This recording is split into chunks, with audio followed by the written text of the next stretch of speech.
I am Danu. Let me tell you a story. A story not about a warrior, not about a king, but about a teacher. A man who used his voice instead of a sword.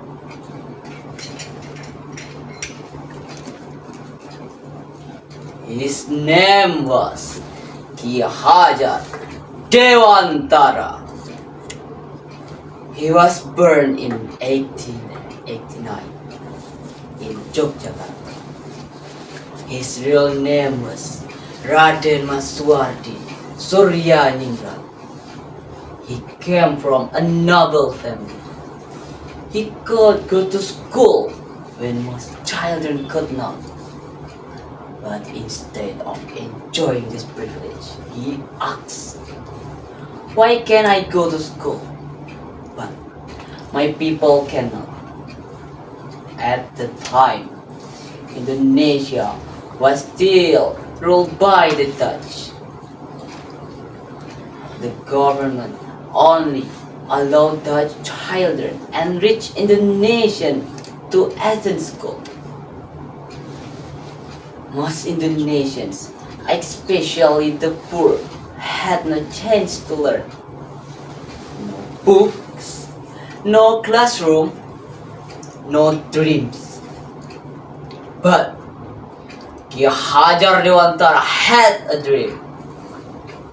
A dream of a country where every child could go to school.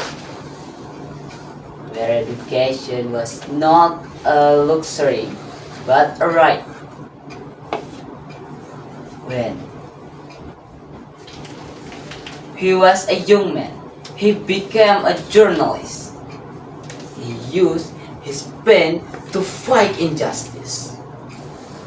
In 1913, he wrote a famous article called "If I Were a Dutchman."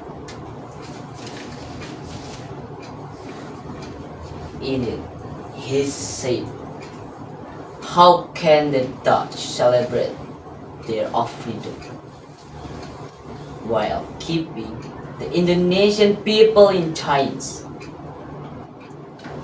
The Dutch were angry. They sent him into exile.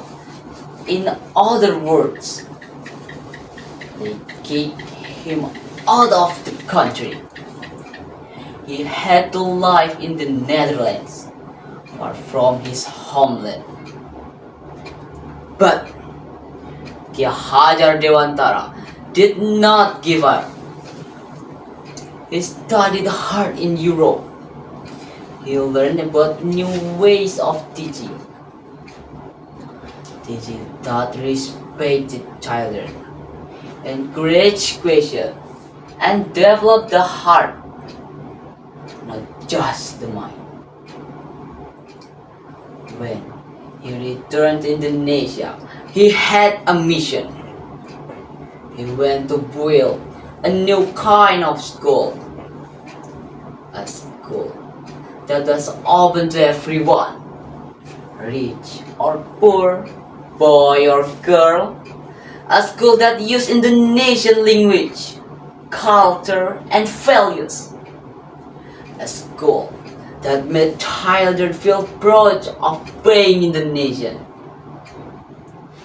And so, in 1922, he founded Taman Siswa, the Garden of Students.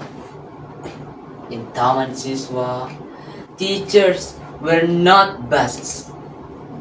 They were guides. They helped students to think for themselves, to be courageous, to be brave. Children in Taman Siswa learned not just math and reading, but also about nationalism, morals, and identity. They learn to love their country. They learn to be proud of who they were. This was a big change. The Dutch dared to stop him. They made rules to close his school. But Ki Hajar Dewantara kept going. Why? Because he believed in his student. Because he believed that education was the key to freedom. And then Indonesia became independent in 1945. Do you know who became the first Minister of Education and Culture? Yes, Ki Hajar Dewantara. He didn't just build a school, he built a new way of thinking.